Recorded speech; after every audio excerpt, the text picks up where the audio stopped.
Selanjutnya adalah partikel subjek. Partikel subjek ada i dan k. I dan k. Partikel subjek seperti namanya itu untuk menandakan suatu subjek. Kalau tadi partikel topik itu untuk menandakan suatu topik, dan kalau partikel subjek itu untuk menandakan suatu subjek. Di sini ada i dan k. Yang i itu untuk akhiran konsonan dan k itu untuk akhiran vokal. Mari kita lihat contohnya. Kabang, kabang. Kabang akhirannya adalah ing. Di sini ing itu adalah konsonan, jadi kita pakai i. I. Kabang plus i, kabangi. Kabangi.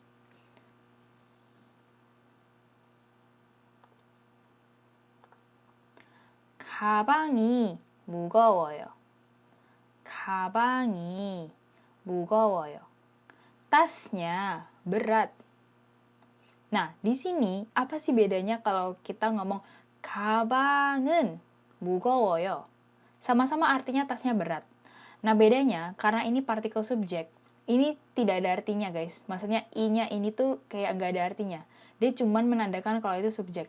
Jadi subjeknya adalah tas. 가방이 무거워요. Tasnya berat. Udah itu aja. Tapi kalau kita pakai partikel topik ya, 가방은 무거워요. Itu artinya adalah tas ini loh, tas yang aku pegang ini, tasnya berat. Jadi mungkin benda lain itu nggak berat, tapi tasnya berat. Misal kayak gitu. Nah, tapi kalau 가방이 무거워요, itu cuman bilang, yaudah, cuman nge-statement atau cuman ngasih tahu kalau tasnya berat. Nah, kita lanjut ya. Ini ada Ryujin. Ryujin. Ryujin ini adalah membernya ITZY.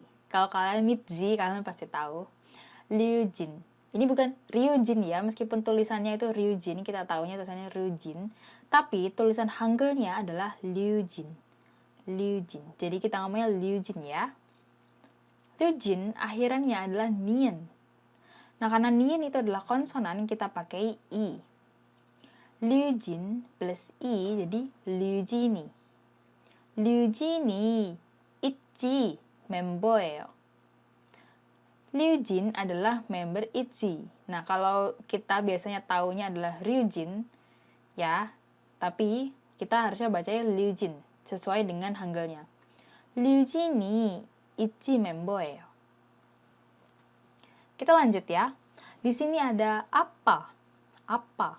Akhirannya adalah a. Jadi di sini kita pakai k. Karena ini akhirannya adalah vokal.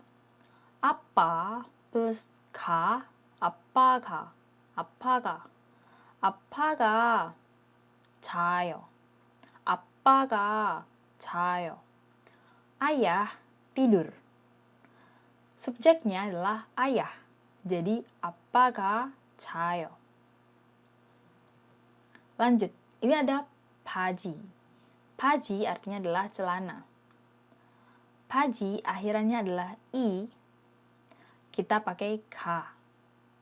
바지가, 바지가, 바지가 너무 커요. Celananya terlalu besar. 바지가 너무 커요. 바지가, 바지, celana ini adalah subjeknya. Oke? Nah, kalau misal kalian masih bingung, anggap aja kayak ini. 예림이 다쳤어요. 예림이. Siapa yang terluka? Yerim.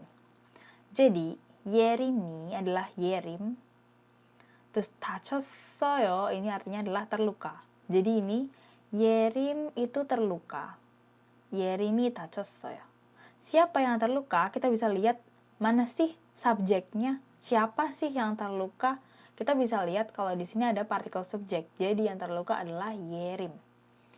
Yerim. Sama ini yang tadi. 아빠가 자요. 아빠가 자요. Ayah tidur. Siapa yang tidur? Ayah. Apa? Apa? Ya.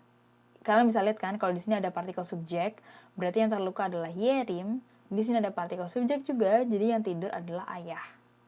Oke? Nah, sekarang kita masuk ke kuis. Di sini ada 가방, 학교, kopi, dan sugon. 가방 adalah tas dan 학교 adalah sekolah. Kopi adalah kopi dan sugon artinya adalah handuk. Nah, kalian tebak ini pakai i atau pakai k. Kalian bisa pause ya. Nah, ini adalah jawabannya.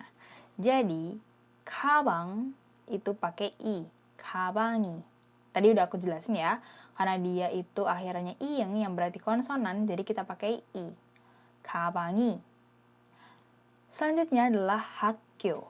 학교 akhirnya adalah yo, yang berarti itu adalah vokal, jadi kita pakai ga. 학교가. 학교가. Selanjutnya ada kopi. Kopi. Kopi itu akhirnya i, jadi kita pakai ka. kopi가. kopi가. 수건. 수건 pakai i. 수건이.